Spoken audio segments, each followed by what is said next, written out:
This breathing exercise will help your body recover more efficiently, whether that's after a hard day of training or on the mountain after a hard acclimatization hike during your expedition. I'm Anthony, the founder and head coach here at Recal and a multi-certified breathwork coach. Our training plans have helped hundreds of athletes climb the highest mountains in the world and finish some of the most challenging endurance races.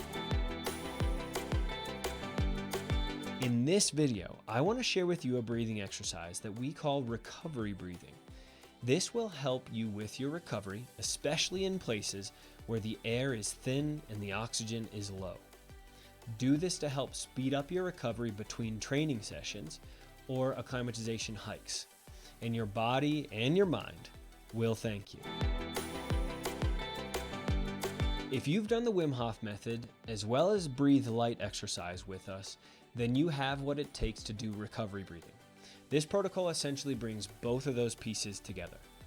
Here's how you do recovery breathing. Find a safe, comfortable spot to lie down on the ground. Do a round of 30 to 40 deep breaths, just like you would do in the Wim Hof Method. Remember to try to breathe like a wave, first into your belly, then into your chest, then relax the air and let it go.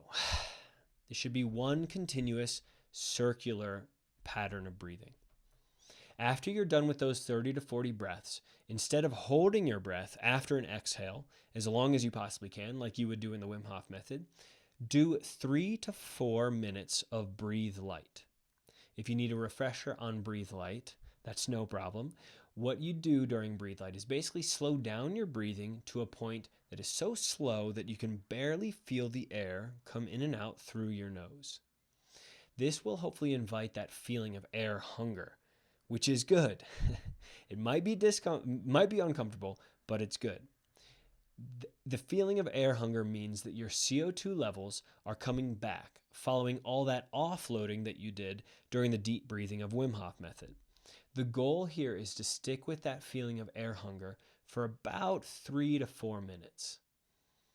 Go back and forth between these two breathing exercises, 2 to 3 to maybe 4 times. However, I don't recommend doing more than 4 rounds in one sitting. I also don't recommend doing recovery breathing more than 3 times per day, especially when you're up on the mountain acclimatizing. Do you want to know the science behind the recovery breathing exercise? Good. In that case, I guess I'll share it with you. We're basically shuttling oxygen, first into the blood, then out of the blood and into the muscle tissue and organs. During the rounds of deep breathing, the first part of recovery breathing, you get your blood oxygen saturation higher, likely at least 95% if you're at sea level, hopefully back up to something like 95% if you're at altitude. Then, during the breathe light portion of recovery breathing, you're enabling your carbon dioxide levels to bounce back. This basically drops the pH of your blood, which allows the oxygen to hop off of the hemoglobin in your red blood cells and onto the muscle tissues and organs.